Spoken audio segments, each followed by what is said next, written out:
नमस्कार, आप देख रहे हैं दमदार उत्तराखंड एक्सप्रेस और मैं हूं आपके साथ शीनम शर्मा। सबसे पहले आपको बता दें, दून पुलिस ने देर रात आबकारी विभाग और एसओजी के साथ जॉइंट ऑपरेशन में एक सीक्रेट हाउस पार्टी का भंडाफोड़ किया है।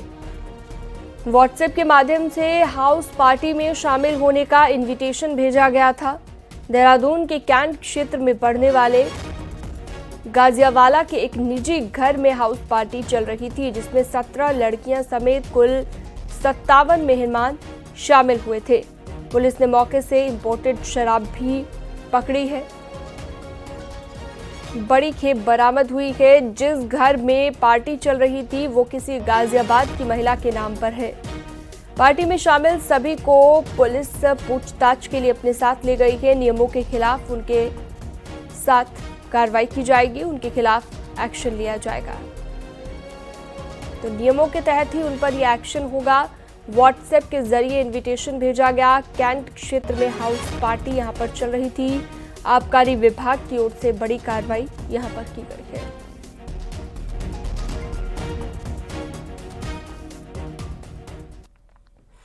शनिवार को 1995 बैच के आईपीएस ऑफिसर दीपम सेठ को गृह राज्य उत्तराखंड के लिए रिलीव करने के आदेश जारी हुए।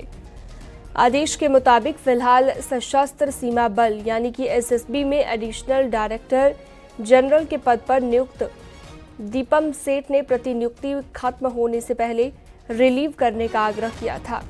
2019 में उत्तराखंड में तैनात दीपम सेठ 5 साल के लिए केंद्र में डेप्यूटेशन पर गए थे। गौरतलब है कि दीपम सेठ के उत्तराखंड में ज्वाइन करने के बाद वो सीनियर मोस्ट आईपीएस होंगे, जो डीजीपी पोस्ट के प्रबल दावेदार भी होंगे। फिलहाल उत्तराखंड के कार्यवाहक डीजीपी के तौर पर आईपीएस अभिनव कुमार तैनात हैं।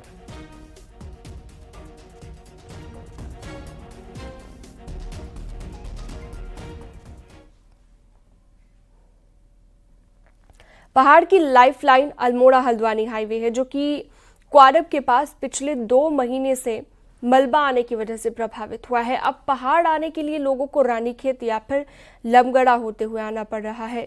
मुख्य हाईवे बंद होने से शादियों के सीजन में लोगों को बड़ी दिक्कत आ रही है। गाड़ियां घूम कर आने से किराया भी बढ़ गया है, जबकि सड़क सुधार के लिए केंद्रीय सड़क परिवहन राज्य मंत्री कई बार अधिकारियों के साथ निरीक्षण कर चुके हैं। रात को प्रशासन ने सुरक्षा कारणों से बंद किया है, तो दिन में भी कई बार मलबा आने से बंद हो रहा है।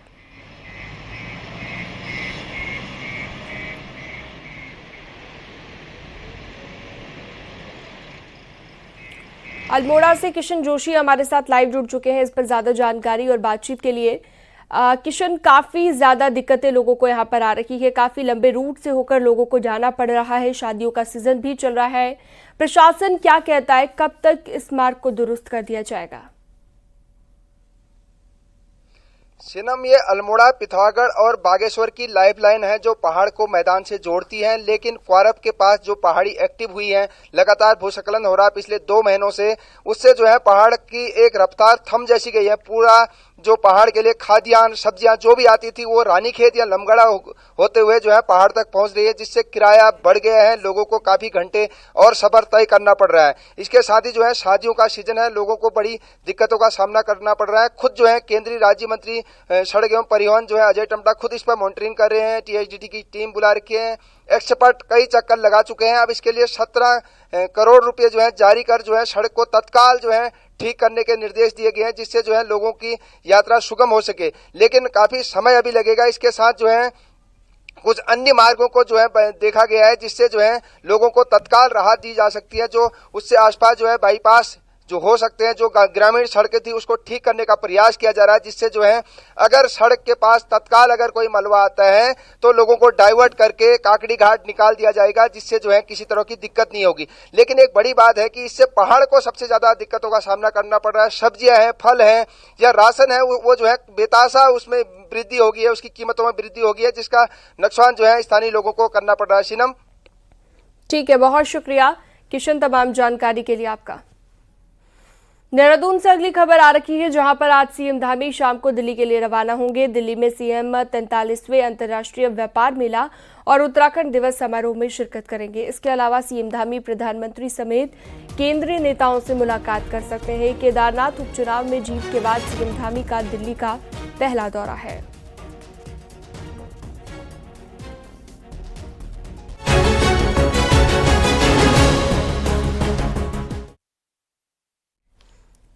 केदारनाथ उपचुनाव में बीजेपी की बड़ी जीत हुई है। आशा नौटियाल 5,623 वोटों से जीती हैं। आशा नौटियाल ने कांग्रेस के मनोज रावत को बड़ी शिकस्त दी है। आशा नौटियाल को 23,814 वोट मिले हैं, जबकि कांग्रेस के मनोज रावत को 18,191 वोट मिले हैं। वहीं निर्दलीय प्रत्याशी त्रिभुवन चौहान को 9,303 वोट मिले। वहीं आशा नौटियाल ने बम्पर जीत के लिए जनता का शुक्रिया अदा किया।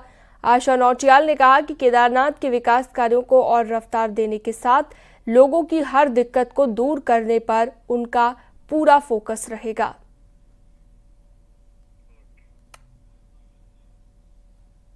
देवतुल्य जनता को, देवतुल्य कार्यकर्ताओं को और देवतुल्य मतदाताओं को बहुत बहुत धन्यवाद और आभार व्यक्त करती हूँ कि जिन्होंने भारतीय जनता पार्टी का समर्थन कर केदारनाथ विधानसभा को विकास के क्षेत्र में आगे बढ़ाने के लिए अपना मतदान दिया है। और धन्यवाद। बिल्कुल, क्योंकि 5,000 वोटों से आपको लीड मिली है, तो क्या कितनी उम्मीद है? उम्मीद तो ये बताई जा रही है ज्यादा मिलेंगे, नहीं, बहुत दिया है केदारनाथ की जनता ने। मैं उनका दिल से आभार व्यक्त करती हूँ और यहाँ के एक एक मतदाता का, देवतुल्य मतदाता का, देवतुल्य कार्यकर्ता का और समस्त जनता का आभार व्यक्त करती हूँ। केदारनाथ उपचुनाव में जीत के बाद देहरादून में सीएम पुष्कर सिंह धामी का मेगा रोड शो हुआ। सीएम आवास लेकर बीजेपी ऑफिस तक ये रोड शो हुआ। सीएम धामी ने इस दौरान सभी का अभिवादन स्वीकार किया। वहीं देहरादून बीजेपी ऑफिस में सीएम पुष्कर सिंह धामी का भव्य स्वागत किया गया। सीएम धामी ने केदारनाथ जीत के लिए एक बार फिर से जनता का आभार जताया। वहीं सीएम धामी ने कार्यकर्ताओं से आगे होने वाले चुनावों की तैयारियों में जुटने के लिए कहा। सीएम धामी ने आगे कहा कि निकाय और त्रिस्तरीय पंचायत चुनाव होने हैं और उनमें भी एक टीम की तरह मिलकर काम करना है। मुख्यमंत्री ने कार्यकर्ताओं से कहा कि हम सेमीफाइनल जीते हैं और अभी से फाइनल मैच की तैयारियों में जुटना है। सीएम धामी ने कहा कि जनता की सेवा के लिए आने वाले सभी चुनाव जीतने हैं।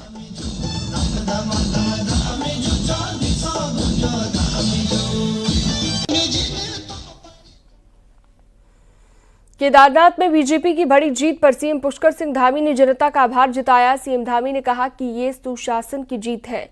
इसके साथ ही ये जीत पीएम मोदी के विकास कार्यों की जीत है।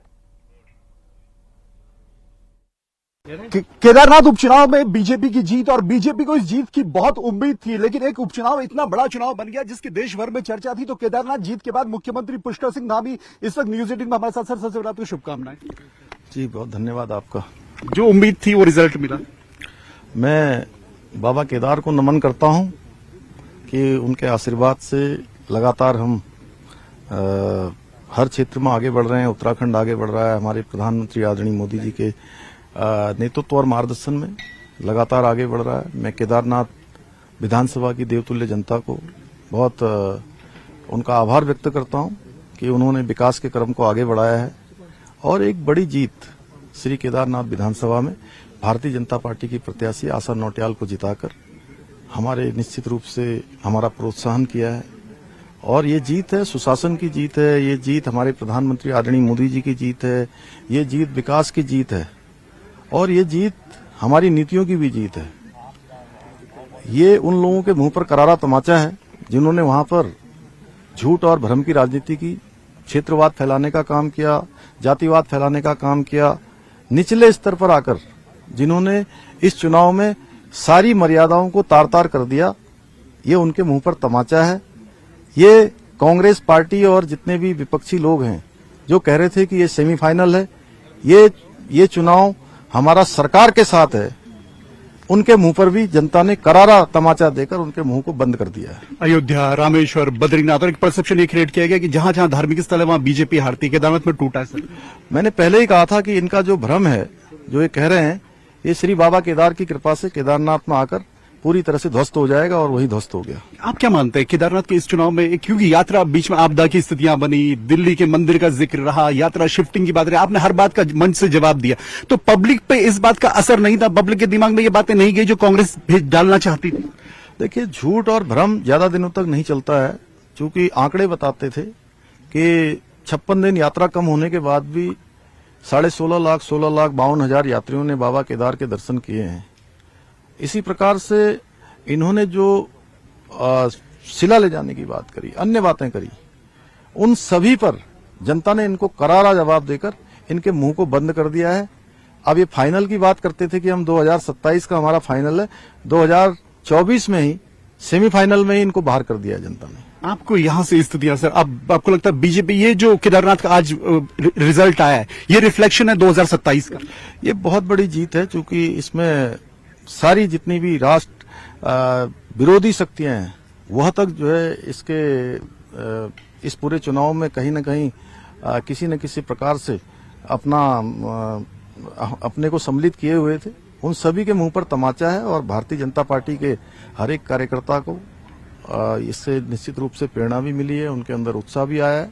और आगे आने वाले जो हमारे चुनाव हैं, निकाय के चुनाव हैं, पंचायतों के चुनाव हैं, फिर विधानसभा के चुनाव हैं, सभी चुनावों में भारतीय जनता पार्टी उत्तराखंड की देवतुल्य जनता का आशीर्वाद लेकर आगे बढ़ेगी। कांग्रेस ने सभी बड़े नेता वहां पर उतारे, तो आपको लगता है सबको रिजेक्ट किया है? केदारनाथ की पब्लिक ने यह बता दिया कि कांग्रेस से सब नेता रिजेक्ट है उत्तराखंड में। झूठ और भ्रम की राजनीति, क्षेत्रवाद, जातिवाद, इसको पूरी तरह से नकारा है और जो राजनीति के निम्नतम स्तर को जनता ने एक किनारे कर दिया है, सेमीफाइनल में बाहर कर दिया।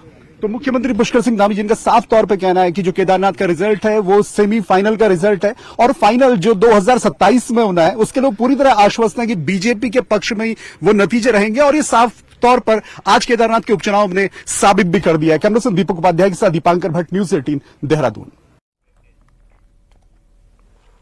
केदारनाथ चुनाव में बीजेपी ने बड़ी जीत हासिल की है और इस जीत में बड़ा संदेश छिपा हुआ है। केदारनाथ में मुख्यमंत्री पुष्कर सिंह धामी का जादू चल गया। सीएम धामी के प्रचार को यहां पर जबरदस्त इस प्रचार का फायदा मिला और इसे जनता ने सराहा। इतना ही नहीं, कुछ लोगों की तरफ से तो जो क्षेत्रवाद के आरोप लगाए गए वो पूरी तरह ध्वस्त हो गए और उत्तराखंड में मुख्यमंत्री पुष्कर धामी एक बार फिर से सबसे बड़े लीडर साबित हुए। इतना ही नहीं, सीएम पुष्कर सिंह धामी ने केदारनाथ जीत के साथ ही पार्टी के अंदर अपनी पोजीशन और ज्यादा मजबूत कर ली है। एक स्पेशल रिपोर्ट आपको दिखाते हैं।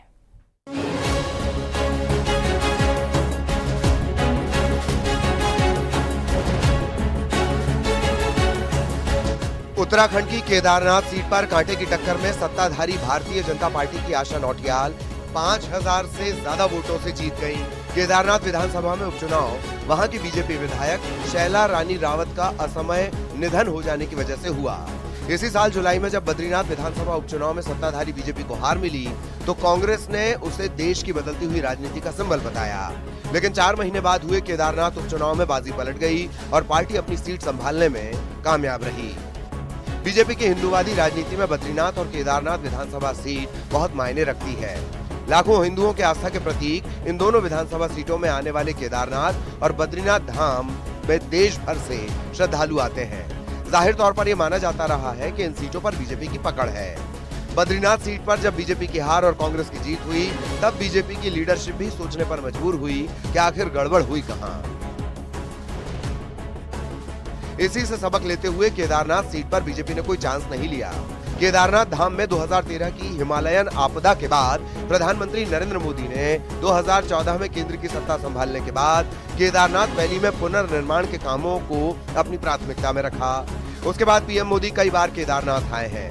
केदारनाथ से उनका सीधा कनेक्शन है और ये बात मुख्यमंत्री पुष्कर सिंह धामी और पार्टी ने प्रमुखता से उपचुनाव की सभाओं में उठाया है। जहां से ये प्रचंड जीत बाबा के आशीर्वाद से मिली है। जो लोग कहते थे कि अयोध्या, बद्रीनाथ, उनके मुंह पर जनता ने करारा तमाचा मारा है, उनको अपने वोटों से जवाब दिया है। मैं एक बार फिर से हमारे प्रधानमंत्री जी के नेतृत्व में जो विकास का क्रम हमने राज्य के अंदर शुरू किया है, अंतिम छोर के व्यक्ति तक पहुंचने का जो संकल्प लिया है, हम उसको और तेजी से आगे बढ़ाएंगे। जानकारों का कहना है कि अगर केदारनाथ की सीट बीजेपी के हाथ से फिसली तो इसका दूरगामी परिणाम हो सकता है। पर बीजेपी को उपचुनाव की जीत का तोहफा देकर सीएम धामी ने पार्टी में अपना कद और सरकार के भविष्य के अटकलों को लेकर विराम लगा दिया है। दरअसल बीजेपी के लिए केदारनाथ प्रतिष्ठा से जुड़ी हुई सीट रही। इस साल चारधाम यात्रा में भारी भीड़ आने के बाद और बारिश की वजह से यात्रा में व्यवधान आया। इसके लिए वोटर्स के बड़े वर्ग ने राज्य सरकार को जिम्मेदार माना। इस नैरेटिव को विपक्ष ने भी हवा दी। सीएम धामी ने चुनावी सभाओं में वोटर्स को बार बार भरोसा दिलाया कि 4 धाम यात्रा को स्मूथली चलाना उनकी सरकार की प्राथमिकता में है। सीएम के साथ पार्टी के बड़े नेता और संगठन के नेता भी जुड़े। राष्ट्रीय स्वयंसेवक संघ ने सैकड़ों मीटिंग्स की। इसका असर ये हुआ कि बीजेपी केदारनाथ का किला बचाने में कामयाब रही। न्यूज़ 18 के लिए अनुपम त्रिवेदी की रिपोर्ट। वहीं पौड़ी से बीजेपी सांसद अनिल बलूनी ने केदारनाथ चुनाव में जीत पर जनता को बधाई दी। वहीं अनिल बलूनी ने आशा नौटियाल को भी शुभकामनाएं दी। अनिल बलूनी ने कहा कि ये जीत पीएम मोदी और सीएम धामी के विकास के कार्यों की जीत है। जनता ने बीजेपी सरकार के विकास कार्यों पर मुहर लगाई है। वहीं दिल्ली बीजेपी ऑफिस में जीत का जश्न मनाया गया, जिसमें सांसद अनिल बलूनी के साथ बीजेपी के कई अन्य बड़े नेता भी मौजूद रहे।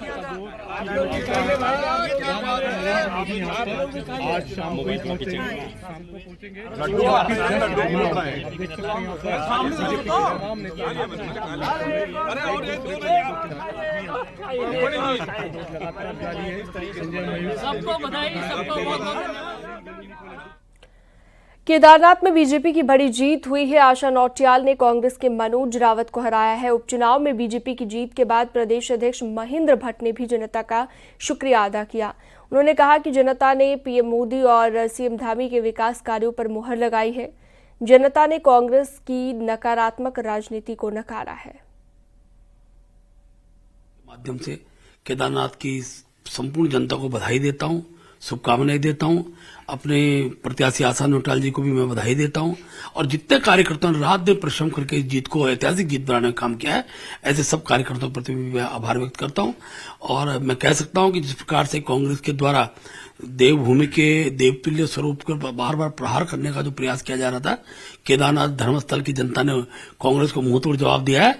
और प्रदेश के मुख्यमंत्री पुष्कर धामी जी और देश के प्रधानमंत्री नरेंद्र मोदी जी का जो केदारनाथ के प्रति जो भाव है, उस पर एक बड़ा जनादेश मैं कह सकता हूँ आज का जनादेश है। सर, लगातार प्रधानमंत्री नरेंद्र मोदी बाबा केदारनाथ के दर्शन करते जाते रहे हैं। तमाम बड़े प्रोजेक्ट केंद्र सरकार चला रही है, राज्य सरकार लगातार काम कर रही है। उसके बावजूद कांग्रेस ये कह रही थी केदारनाथ में कुछ विकास नहीं हुआ, उसके चलते वो जनता जो है उनका साथ देगी। देखिए, कांग्रेस को मैंने कहा ना, शुरू से ही हम जो इस बात को कहते हैं कि जिस प्रकार का उस क्षेत्र के विकास के लिए देश के प्रधानमंत्री का जो योगदान है, अब कनप्यार तो रेल लाइन जाएगी तो उसको भूल तो नहीं सकते। गोचर तक हवाई पट्टी चलेगी, उसको दुनिया भूल देख अपने आंखों से देख रही है।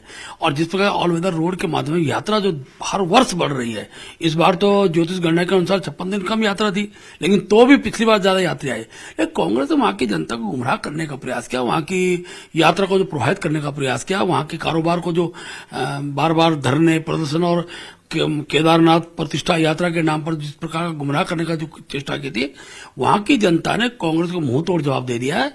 और देश के प्रधानमंत्री जी हों, हमारे प्रदेश के मुख्यमंत्री जी हों, हमारे सरकार के मंत्रियों ने जिस प्रकार क्षेत्र के विकास के लिए काम किया, उसका ही जनादेश आज की तारीख में हमको प्राप्त हो रहा है।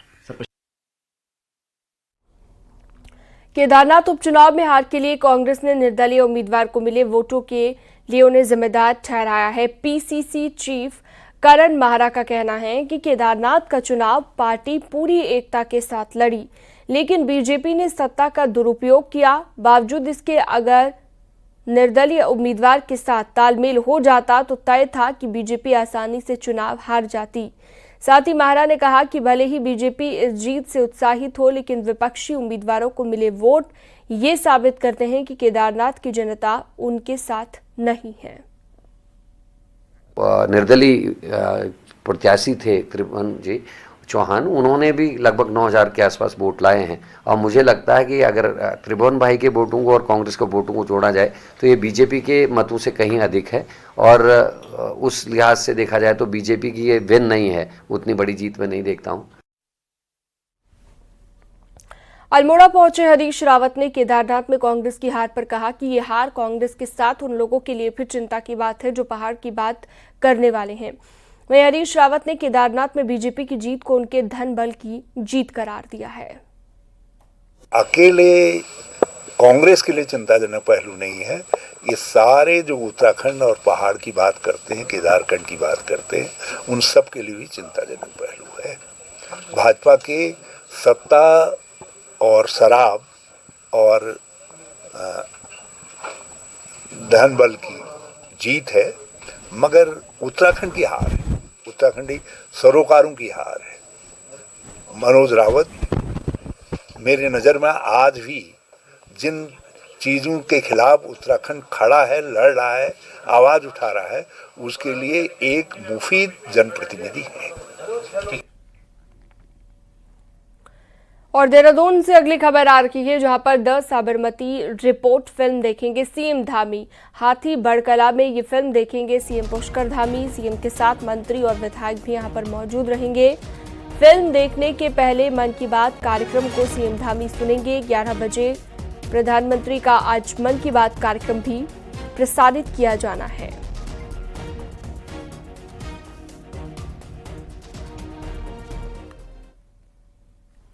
ढिकाला के खुलते ही यहां पर नाइट स्टे के लिए पर्यटक बेताब हो जाते हैं। 15 नवंबर को खुले ढिकाला में अगले साल के जनवरी के पहले हफ्ते तक बुकिंग फुल हो गई है। यहां पर नाइट स्टे में रहने वाले टूरिस्ट को यहां पर जमकर वाइल्ड लाइफ के दीदार होते हैं। इतना ही नहीं, यहाँ की शांति के साथ ही यहाँ का अनुपम सौंदर्य भी सैलानियों को खूब भाता है, जिसे देखने देश विदेश से पर्यटक पहुँचते हैं, जिससे यहाँ पर प्रकृति के बीच दो पल सुकून से बिताने आते हैं। रामनगर से गोविंद पाटनी हमारे साथ जुड़ चुके हैं। पर्यटकों की पहली पसंद ढिकाला जोन बन गया क्यों, और वाइल्ड लाइफ का दीदार करने के लिए दूर दूर से लोग पहुंचते हैं। यहाँ पर कह सकते हैं कि इसका सीधा फायदा पर्यटन विभाग को, टूरिज्म डिपार्टमेंट को पहुंचने वाला है। देखिए, यहाँ का जो टूरिज्म होता है उसको वन विभाग द्वारा किया जाता है, और यहाँ जो है जो टूरिस्ट है लगातार पहुँच रहे हैं। जनवरी तक की बुकिंग फुल हो चुकी है, और जिससे यहाँ जो वाइल्ड लाइफ की दीदार होते हैं, जो घास के मैदान है उसमें जो वाइल्ड लाइफ की दीदार होते हैं, उसको देखने के लिए दूर दूर से टूरिस्ट यहाँ आते हैं।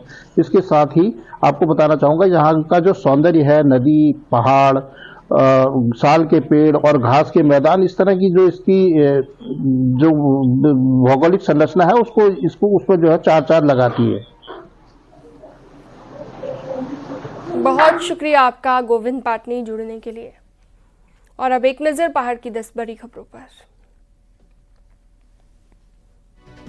रुड़की में चलती कार में आग लग गई। ड्राइवर ने आग से कूदकर अपनी जान बचाई। फायर ब्रिगेड ने आग पर काबू पाया। पिरान कलेर थाना क्षेत्र के धनौरी के पास हादसा। रामनगर के भीड़भाड़ वाले खताड़ी इलाके में एक घर में आग लग गई। गनीमत रही आग से बड़ा नुकसान नहीं हुआ। फायर ब्रिगेड ने आग पर काबू पाया। हरिद्वार के सुल्तानपुर में चोर घर से लाखों की ज्वेलरी और कैश लेकर फरार हो गए। घर में सो रहे परिवार को बेहोश करके चोरी को अंजाम दिया गया। उत्तरकाशी पुलिस ने 1.5 किलो चरस के साथ 2 तस्करों को गिरफ्तार किया। तेखला पुल के पास पुलिस को ये कामयाबी हाथ लगी है। नैनीताल में कांग्रेस ने स्मार्ट मीटर का विरोध किया और केंद्र सरकार का पुतला फूंका। कांग्रेस ने सरकार के खिलाफ नारेबाजी की। अल्मोड़ा में भी कांग्रेस के कार्यकर्ताओं ने प्रदर्शन किया। केंद्र सरकार के खिलाफ प्रदर्शन किया गया। बागेश्वर के खड़िया माइनिंग क्षेत्र में नियमों की अनदेखी और रात में अवैध खनन के आरोप लगे हैं। लोगों का कहना है कि खनन से पर्यावरण और स्थानीय लोगों की सुरक्षा को खतरा। लैंसडाउन के रिकनी खाल इलाके में परिवहन विभाग और पुलिस ने संयुक्त चेकिंग अभियान चलाया। जीएमओयू की एक बस को भी सीज किया गया है। हरिद्वार में ट्रैफिक कंट्रोल के लिए चौक चौराहों पर लगाई गई कई ट्रैफिक लाइट शोपीस बनी हुई हैं। कई मुख्य चौराहों पर लगी ट्रैफिक लाइट काम नहीं करती हैं, जिसके चलते अनियंत्रित तरीके से ट्रैफिक चलता है। अल्मोड़ा में भैरव अष्टमी पर मंदिरों में पूजा अर्चना और भंडारों का आयोजन किया गया। माना जाता है कि भैरव की पूजा अर्चना करने से सभी मनोकामनाएं पूरी होती हैं।